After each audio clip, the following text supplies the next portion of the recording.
ఇంతమంది పిల్లలకు 10th class పిల్లలకు చేయించినట్టు ఒక చిన్న యాక్టివిటీ చేపిస్తే నాకు తెలిసి మ్యాక్సిమం ఒక్కరు కూడా ఖాళీ లేకుండా ప్రతి ఒక్కరూ చేసిరు చూడు బాస్. నేను మాట్లాడిన 5 నిమిషాలకే నా మాటకు రెస్పెక్ట్ ఇచ్చారంటే రియల్గా చెప్తాను, నీ విశ్వభారతి డిగ్రీ కాలేజీలో మీకు ఏం నేర్పుతున్నారని నాకు ఇక్కడ అర్థమవుతుంది బాస్, ఇక్కడ అర్థమవుతుంది. అంటే చెప్తే వింటారు, చెప్పితే వింటారు, అది మీ డిసిప్లిన్లో ఉంది. సో మనం క్లాస్ స్టార్ట్ చేసే ముందు మీకు ఒక విషయం చెప్తున్నప్పుడు ఒక బీచ్ ఉంటుంది, నన్నే చూడాలి అమ్మాయి, మీరు మాట్లాడొద్దు అన్న. వీలైతే ఈ లైట్ ఆఫ్ చేయను, ఈ పిల్లలు కనబడతలేదు నాకు, ఓకేనా? ఈ కొద్దిసేపు నేను మాట్లాడినంతసేపు మీరు నన్నే చూడాలి బెటర్, ఓకేనా? Right, super. ఇప్పుడు కనబడుతున్నారు. ఒక బీచ్ ఉంటుంది, ఆ బీచ్లో 4 రకాల స్టూడెంట్స్ పోతూ ఉన్నారు. ఒక సముద్రపు ఒడ్డున బీచ్ ఉంది కదా, ఆ బీచ్లో 4 రకాల స్టూడెంట్స్ నడుచుకుంటూ వెళ్తూ ఉన్నారు. దాంట్లో ఒక రకం స్టూడెంట్స్ ఏం చేస్తారంటే బాయ్స్, అబ్బాయి వాళ్ళ బాబు, ఓ బాబు నన్నే చూడు, ఓకేనా? నన్నే చూడాలి కొద్దిసేపు, ఓకేనా? కొద్దిసేపు సార్ స్టేజ్ నాకే ఇచ్చాను కాబట్టి ఎవరు డిస్టర్బెన్స్ చేసినా పిలుస్తాను నేను. క్లాస్కి ఆగుతాను ఉంటుంది నువ్వు డిస్టర్బెన్స్ చేస్తే, ఎందుకంటే చాలా వాల్యుబుల్ క్లాసు వినండి పెట్టాం. ఒక బీచ్లో 4 రకాల స్టూడెంట్స్ నడుచుకుంటూ వెళ్తున్నారు. నడుచుకుంటూ వెళ్తుంటే దాంట్లో ఒక ఫస్ట్ టైప్ ఆఫ్ స్టూడెంట్స్ ఏం చేస్తారంటే బీచ్లో మంచిగా పానీపూరీలు తింటూ టైంపాస్ చేస్తూ ఐస్ క్రీమ్ తింటూ మంచిగా ఎంజాయ్ చేస్తూ వెళ్తున్నారు. సెకండ్ టైప్ ఆఫ్ స్టూడెంట్స్ ఏం చేస్తున్నారంటే అరే ఈ బీచ్ వరకు వచ్చినాం కదా, అక్కడక్కడ కొన్ని గవ్వలు పడ్డాయి కదా, ఈ గవ్వలు ఏరుకుందామని చెప్పి ఆ గవ్వలు ఏరుకుంటున్నారు కొంతమంది స్టూడెంట్స్. ఇంకో థర్డ్ టైప్ ఆఫ్ స్టూడెంట్స్ ఏం చేస్తారంటే అరే ఇంత దూరం ఈ బీచ్ వరకు వచ్చినాం కదా, కొద్దిగా టైం స్పెండ్ చేస్తున్నాం కదా, అక్కడక్కడ కొన్ని రంగురాళ్ళు ఉన్నాయి కదా, ఈ రంగురాళ్ళు ఏరుకపోదామని చెప్పి కొంతమంది స్టూడెంట్స్ ఏం చేస్తారంటే ఆ రంగురాళ్ళని తీసుకొని వెళ్తున్నారు.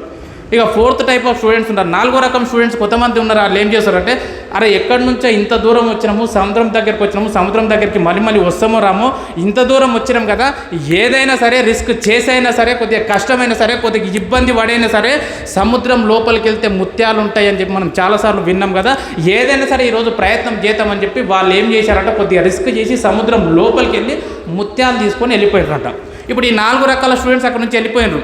సీన్ కట్ చేస్తే ఫ్యూచర్లో ఏమైందంటే ఆ సముద్రం ఒడ్డుకు వచ్చినటువంటి 4 రకాల స్టూడెంట్స్ ఉన్నారు చూడు మిత్రమా, పానీపూరి తిని ఐస్ క్రీమ్ తిని టైంపాస్ చేసిన వాళ్ళు ఉన్నారు చూడు, వాళ్ళు లైఫ్లో ఏ పని బాట లేకుండా ఖాళీగా ఉన్నారంట.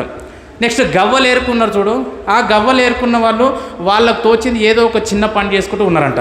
రంగురాళ్ళు ఏరకపోయారు చూడు, ఆ రంగురాళ్ళు ఏరుకున్న వాళ్ళు ఆ రంగురాళ్ళు అమ్ముకొని వచ్చిన డబ్బులతోని వాళ్ళకు సంబంధించినటువంటి ఏదో ఒక వర్క్ చేస్తూ ఉన్నారు. ఇక last 4th type of students సముద్రం లోపలికి వెళ్ళి రిస్క్ చేసి ముత్యాలు పట్టుకొని వెళ్ళారు చూడు, ఆ ముత్యాలు పట్టుకున్న వాళ్ళు మీకు అడగండి, ముత్యాలకు చాలా డిమాండ్ ఉంటుంది బయట. ఆ ముత్యాలు వాళ్ళు అమ్ముకొని ఇక చాలరా బయట నా లైఫ్ మొత్తం సెటిల్ అయిపోయింది అని చెప్పి వాళ్ళ జీవితాన్ని సెటిల్ చేసుకొని కాళ్ళ మీద కాళ్ళు వేసుకొని కూర్చొని లైఫ్ని మంచిగా ఎంజాయ్ చేస్తున్నారట. ఇప్పుడు నేను చెప్పింది చిన్న స్టోరీ కావచ్చు బెట్ట, స్టోరీ కాదు. నేను వచ్చిన తర్వాత విశ్వభారతి డిగ్రీ కాలేజ్ అని చూసినప్పుడు నాకు ఈ విశ్వభారతి డిగ్రీ కాలేజ్ కూడా నేను ఇప్పుడు చెప్పిన స్టోరీలో సముద్రంలా కనిపించింది. నాకు తెలిసి ఈ విశ్వభారతి డిగ్రీ కాలేజ్కి కూడా, ఈ విశ్వభారతి డిగ్రీ కాలేజ్ అనే సముద్రం దగ్గరికి కూడా ప్రతి సంవత్సరం 4 రకాల విద్యార్థులు వస్తున్నారు, 4 రకాల స్టూడెంట్స్ వస్తున్నారు. దాంట్లో నువ్వు ఏ రకమో నీ మనసుకు నీకు తెలుసు, నీకు తెలుసు. ఒక రకం స్టూడెంట్స్ ఎట్లుంటారో తెలుసా, ఫస్ట్ ఇయర్లో వస్తాడు, వాడు ఫైనల్ ఇయర్ వరకు క్లాస్ ముఖం చూసింది తెలియదు, సార్ వాళ్ళ పేర్లు కూడా తెలియదు. చాలామంది స్టూడెంట్స్ కాలేజీకి అని చెప్పి వచ్చి టైంపాస్ చేసుకుంటా బయట హోటల్లో కూడా తిరుగుకుంటా సినిమా హాల్లో కూడా తిరుగుకుంటా వెళ్తారు. వాళ్ళ లైఫ్ ఫ్యూచర్లో ఎట్లుంటుందో మీకు తెలుసు. ఇంకా 2వ రకం స్టూడెంట్స్ గవ్వలు ఏరుకున్నారని చెప్పినా కదా, ఈ గవ్వలు ఏరుకోవడం అంటే వస్తారు వీళ్ళు అప్పుడప్పుడు ఎగ్జామ్స్ ఉన్నప్పుడు ఇప్పుడు వచ్చి కాలేజీ ముఖం చూసి వెళ్తారు. నెక్స్ట్ 3వ రకం స్టూడెంట్స్ రంగురాళ్ళు ఏరుకున్నారని చెప్పినాం చూడు, వాళ్ళు వస్తారు అప్పుడప్పుడు ఆబ్సెంట్ అవుతారు, టీచర్లు లెక్చరర్స్ చెప్పింది నార్మల్గా వింటారు. 4వ రకం స్టూడెంట్స్ ఉంటారు చూడు బాస్, రియల్గా చెప్తున్నా బేట, నేను ఏది కూడా నా నోట్లకి వెళ్ళి వచ్చే ప్రతి పదము నీ జీవితాన్ని ఉద్దేశించే నేను మాట్లాడతాను. టైంపాస్కు మాట్లాడనీకైతే ఏం రాలేదు, నీ మనసుకి ఎట్లా అనిపిస్తుంది కానీ టైంపాస్కు మాట్లాడనీకైతే రాలేదు. 4వ రకం స్టూడెంట్స్ ఉంటారు చూడు మిత్రమా, వీళ్ళు విశ్వభారతి డిగ్రీ కాలేజ్కి వచ్చిన తర్వాత అరే ఇంతమంది లెక్చరర్స్ వాళ్ళు మన కోసం పనిచేస్తున్నారు కదా, ఇన్ని సబ్జెక్టులు చెప్తున్నారు కదా అని చెప్పి ఈ 3 సంవత్సరాలు ఇక్కడ ఈ స్టూడెంట్స్ ఏం చేశారంటే సముద్రం లోపలికి వెళ్ళి రిస్క్ చేసినట్లు వాళ్ళు చెప్పిన ప్రతి విషయాన్ని, అరే నువ్వు లేట్ వస్తే బయట నిలబడతా సార్, అరే నువ్వు తప్పు చేసినావు మీ అమ్మ నాన్నని తీసుకొస్తా సార్, అరే నీ హెయిర్ కటింగ్ కరెక్ట్ లేదు చేసుకొస్తా సార్, రేపు ఎగ్జామ్ ఉంది నువ్వు ఖచ్చితంగా రాస్తా సార్. అంటే కొంతమంది అనుకోవచ్చు అంటే వాళ్ళు ఏం చెప్తే అది చేయాలా సార్, 100% చేయాలి. నేనేమంటున్నా, ఈ రకంగా ఈ 3 సంవత్సరాలు రిస్క్ చేసినా సరే, ఇబ్బంది అయినా సరే, బాధ అనిపించినా సరే, కష్టం అనిపించినా సరే, వాళ్ళు పెట్టినటువంటి ప్రతి రూల్కి నువ్వు తల దించి చదువుకుంటే మిత్రమా, రియల్గా చెప్తున్నా, ఇక్కడ నుంచి బయటికి వెళ్ళిన తర్వాత నీవు కూడా ఒక ముత్యంలాగా అవుతావు. రేపు పొద్దున నీకు ఆపర్చునిటీస్ వచ్చిన తర్వాత నీకు అర్థమవుతుంది, అరే నేను విశ్వభారతి డిగ్రీ కాలేజీలో నేను ఏం నేర్చుకున్నా అని చెప్పి, విశ్వభారతి డిగ్రీ కాలేజీలో నేను ఏం నేర్చుకున్నా అని చెప్పి.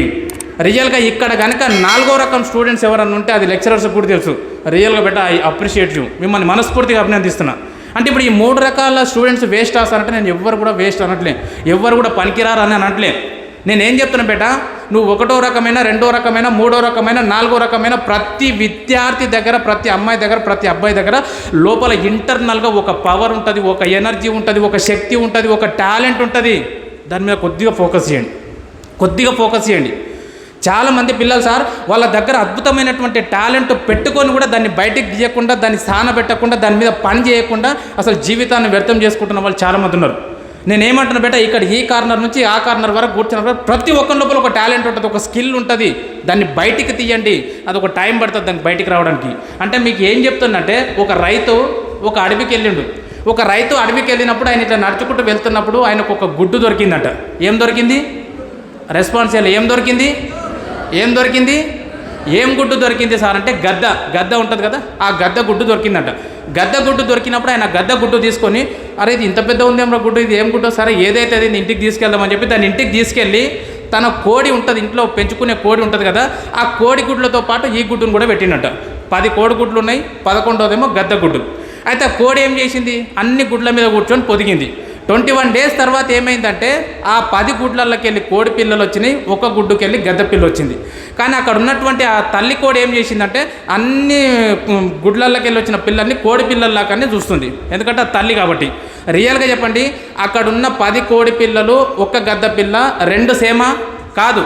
కోడి పిల్ల ఇంత ఎత్తు మాత్రమే ఎగురుతుంది, కోడి పిల్లకు అంత పవర్స్ ఉంటుంది. కానీ గద్దకు ఎంత శక్తి ఉంటుందంటే, కొన్ని కిలోమీటర్ల పైన ఆకాశంలో ఎగరగలుగుతుంది.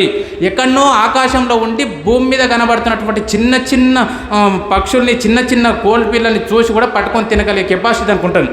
కానీ ఇక్కడ విషయం ఏంటంటే, ఆ 10 కోడి పిల్లలతో పాటు ఈ గద్ద పిల్ల కూడా గుడ్డలకి వెళ్ళి బయటకు వచ్చింది కదా. బయటకు వచ్చినప్పుడు ఆ కోడి పిల్లలు అన్నిటి చూసినప్పుడు ఇది ఏమనుకున్నది, నేను కూడా కోడి పిల్లనే, నేను కూడా కోడిపిల్లనే. ఇక నేను కూడా కోడిపిల్లనే అని చెప్పి ఫిక్స్ అయిపోయింది. ఎందుకంటే ఆ తల్లి కోడి ఏం చేసిందంటే, పిల్ల కోళ్ళతో పాటు చెప్పింది, ఇగో మనం ఇక్కడనే గింజలు తినాలి, మనం ఈ పొలం దాటి బయటికి వెళ్ళొద్దు, మనం సాయంత్రం అయితే ఇక్కడికి రావాలి, మధ్యాహ్నం అయితే ఇక్కడ ఉండాలి, పడుకుంటే ఇక్కడ పడుకోవాలి, వాటర్ ఇక్కడ తాగాలి. ఎప్పుడన్నా కాకులు కానీ గద్దలు కానీ మన దగ్గరికి పరిగెత్తుకుంటూ వచ్చినప్పుడు ఎక్కడన్నా పోయి దాక్కోవాలి, లేకపోతే మనం ఎత్తుకెళ్తాయి అని చెప్పి ఆ తల్లి కోడి ఏం చేసిందంటే డైలీ ట్రైనింగ్ ఇచ్చింది. ఇప్పుడు ఈ గద్ద పిల్ల కోడి పిల్లలతో పాటు తిరుగుతూ తను కూడా కోడి అని చెప్పి ఫిక్స్ అయిపోయింది. రియల్గా చెప్పండి, అది కోడియా? కోడి కాదు, అది గద్ద పిల్ల. కానీ కోడి అని చెప్పి మెంటల్గా ఫిక్స్ అయిపోయింది, నేను కోడి పిల్లని చెప్పి. అయితే ఒకరోజు ఆకాశంలో ఎగురుతున్నటువంటి ఒక పెద్ద గద్ద ఆ కోడి పిల్లలతో పాటు తిరుగుతున్నటువంటి గద్ద పిల్లని చూసి షాక్ అయిపోయింది. అరే ఇదేంది, ఆకాశంలో ఎగరాల్సినటువంటి గద్ద కోడి పిల్లలతో పాటు తిరుగుతుంది, దీనికి ఏమైనా మతిపోయిందా ఏమో అని చెప్పి ఆ గద్ద ఏం చేసిందంటే ఆకాశం నుంచి ఇట్లా కిందికి పరిగెత్తుకుంటూ వచ్చింది. అది పరిగెత్తుకుంటూ వచ్చినప్పుడు ఈ కోడి పిల్లలన్నీ ఏం చేసినాయి, ఎక్కడొక్కడ పారిపోయినాయి. వాటితో పాటు గద్ద పిల్ల కూడా ఏం చేసింది, అమ్మ గద్ద వస్తుందని చెప్పి పారిపోయి ఒక గుండు కింద దాక్కున్నది. గద్ద వచ్చి దాని దగ్గర నిలబడి, ఓయ్ నువ్వు బయటికి రా అన్నది. ఏమన్నది, ఓయ్ నువ్వు బయటికి రా అంటే ఆ గద్ద పిల్ల ఏమంటుందంటే, అమ్మ నేను రాను, వస్తే నువ్వు తింటావు, నువ్వు బయటికి వస్తావా రావా, వస్తే నువ్వు తింటావు చంపుతావు అని చెప్పి భయపడుతుంది. ఈ గద్ద ఏమంటుందంటే, నువ్వు బయటికి రారా బాబు, ఫస్ట్ నీకు అర్థమవుతలేదు, నువ్వు కోడి పిల్లని అనుకుంటున్నావా, నువ్వు ఇక్కడ తిరుగుతున్నావు, ఇక్కడిక్కడ జంప్ చేస్తున్నావు, నువ్వు గద్దవు, ఆకాశంలో ఎగిరే శక్తి సామర్థ్యాలు ఉన్నాయి నీకు, పోదాం అంటే అప్పుడు ఆ గద్ద పిల్ల ఏమంటుందంటే, అమ్మ నాకు అంత శక్తి లేదు, నాకు అంత సీన్ లేదు, నేను కోడి పిల్లని, మా అమ్మ చెప్పింది ఇక్కడనే తినాలి, ఇక్కడనే ఉండాలి, నేను రాను, నువ్వు అబద్ధం చెప్తున్నావు అంటది. ఎంత చెప్పినా ఆ గద్ద పిల్ల వినదు. లాస్ట్కి పెద్ద గద్దకు కోపం వచ్చి ఏం చేస్తా అంటే, దీని సంగతి ఇట్లా కాదని చెప్పి దాన్ని ఒక రెక్కని ఇట్లా పట్టుకుంటుంది, ఒక రెక్కను పట్టుకొని పైకి తీసుకుపోతుంది. పైకి తీసుకుపోతుంటే అప్పుడు ఈ గద్ద పిల్ల, అమ్మ నన్ను వదులు మమ్మీ డాడీ అని చెప్పి అరుస్తుంటుంది. ఈ గద్ద ఏం చేస్తా అంటే, పెద్ద గద్ద ఆకాశంలో పైన తీసుకెళ్ళి వదిలేసినప్పుడు ఆ గద్ద పిల్ల ఇట్లా కింద పడుకుంటూ అమ్మ నేను కింద పడుతున్నా చచ్చిపోతా అని చెప్పి దొల్లుకుంటూ మధ్యలోకి వచ్చిన తర్వాత, ఒక స్టేజ్కి వచ్చిన తర్వాత ఏం చేస్తా అంటే, తన 2 రెక్కల్ని ఓపెన్ చేస్తుంది. 2 రెక్కలను ఓపెన్ చేసినప్పుడే షాక్ అయిపోతుంది. అది 2 రెక్కలను ఓపెన్ చేసినప్పుడే కిలోమీటర్ల పైన ఆకాశం లోపల అది ఇట్లా రారాజులాగా ఎగురుతుంటే అప్పుడు అనుకుంటుందంట ఆ గద్దపిల్ల, అరే నాకు ఇంత పైన ఎగిరే శక్తి ఉందా, ఆకాశం మొత్తం తిరిగే శక్తి ఉందా, అరే నేను నా లోపల ఉన్నటువంటి ఈ శక్తిని నేను గుర్తించక కోడి పిల్లనని చెప్పి ఇన్ని రోజులు కింద బతుకుతున్న రియల్గా నా పవర్ ఇదా అని చెప్పి ఆ రోజు అది గుర్తించి అప్పటి నుంచి ఆకాశం లోపల ఎగిరింది. గద్ద పిల్లల్లారా, మీరే గద్ద పిల్లల్లారా, ఓపెన్గా చెప్తున్నా, నా విశ్వభారతి డిగ్రీ కాలేజ్ లోపల కూడా ఇప్పుడు నేను చెప్పిన స్టోరీ లాంటి గద్ద పిల్లలు ఎన్నో ఉన్నాయి. కానీ చేతగాక కోడి పిల్లలాగా బతుకుతున్నారు, చాలామంది కోడి పిల్లలాగా బతుకుతున్నారు. మీ సార్ వాళ్ళు అంటారు, అరే నువ్వు ఐఏఎస్ కొట్టొచ్చురా. సార్ నాకు అంత సీన్ లేదు సార్. అరే నువ్వు గ్రూప్ 1కు ప్రిపేర్ కావచ్చమ్మా, నీ ఓపిక ఉంది, నువ్వు గ్రూప్ 1కు కూర్చొని నువ్వు జాబ్ కొడతావు. సార్ నువ్వు అట్లా అన్నకు సార్, నా వల్ల కాదు సార్. అరే బాబు నువ్వు ప్రిపేర్ అయితే నువ్వు బీఎడ్ చేస్తే నువ్వు ఎస్జిటి కొట్టొచ్చు, ఎస్ఏ కొట్టొచ్చురా, నీ దగ్గర మంచి టీచింగ్ స్కిల్స్ ఉన్నాయని చెప్పి మీ లెక్చరర్స్ చెప్పినప్పుడు రియల్గా మీరు ఏమనుకుంటున్నారు, మాకు అంత సీన్ లేదు సార్ అనుకుంటున్నాను.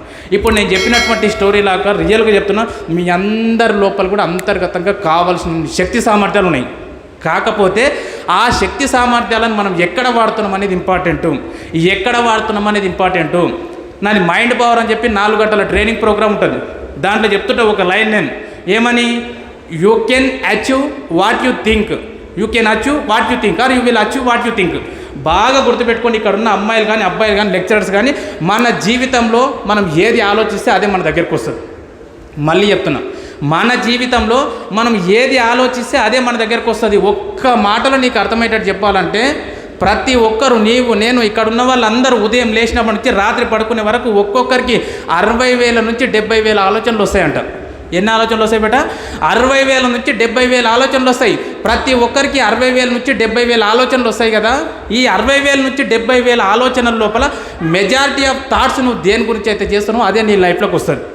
అంటే ఎక్కువ సార్లు నువ్వు రియల్గా చెప్తున్నా, సార్ నా జీవితం మొత్తం డాష్ అవుతుంది సార్, నా జీవితం మొత్తం రాంగ్ రూట్లో పోతుంది అంటే నీకు తెలియకుండా గతంలో ఎన్నోసార్లు దీని గురించి ఆలోచిస్తున్నావు కాబట్టి ఈ లైఫ్ నీకు వచ్చింది.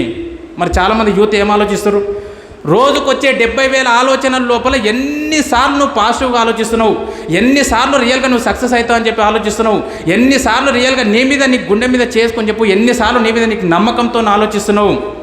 మొత్తం యూత్ మొత్తం ఏమైపోయిందంటే నెగిటివ్ థాట్స్తోని, నెగిటివ్ థింకింగ్తో జీవితం నాశనం చేసుకుంటున్నారు. నెగిటివ్ థింకింగ్తో జీవితం నాశనం చేసుకుంటున్నారు. ఇప్పటి నుంచే రియల్ చెప్తాను, మీరు డిగ్రీలో ఉన్నారు కాబట్టి పాజిటివ్ థింకింగ్ అలవాటు చేసుకోండి. పాజిటివ్ థింకింగ్ అలవాటు చేసుకోండి, నీ ఊపిరి ఆగిపోయే వరకు నీ జీవితం బాగుంటుంది.